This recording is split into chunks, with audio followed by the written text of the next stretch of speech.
اخويا الاخوان هنا في دورتموند فرحانين وناشطين حيت غدا ان شاء الله المنتخب غادي يلعب وغيحمروا لنا الوجه ان شاء الله. الاخ شنو تيبان لك في المنتخب غدا ان شاء الله؟ كيفاش امور غتمشي؟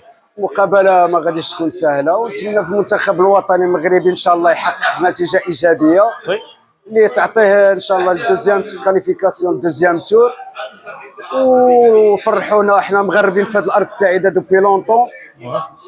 وفي هذه الساعه المنتخب فرحنا بزاف وفرح جميع الجاليه المغربيه المقيمه في دورتموند. القلب ديالنا مال والقلب ديالنا ديما معاكم، ما ننساكمش والله ينصركم، وكما فرحتونا تنقول ربي يفرحكم وديما مغرب، والله ينصر سيدنا جلال الملك محمد السادس نصره الله، ديما مغرب.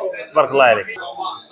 تبارك الله على خويا. الله يبارك فيك خويا. الاخ سميتك محمد صاحب احسن قهوه في دورتموند برشلونه. مرحبا دورتموند كيشجع المنتخب المغربي، جيني عنده اجواء رائعه جدا جدا.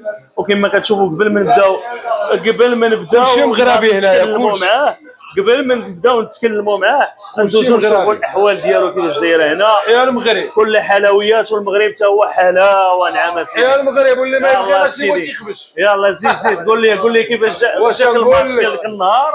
الماتش واعر، الماتش خطير، الماتش دردكوا عليهم مزيان، خصهم يجيبوا راسهم. يا وشنو بالك غادي يغلبوا ان شاء الله؟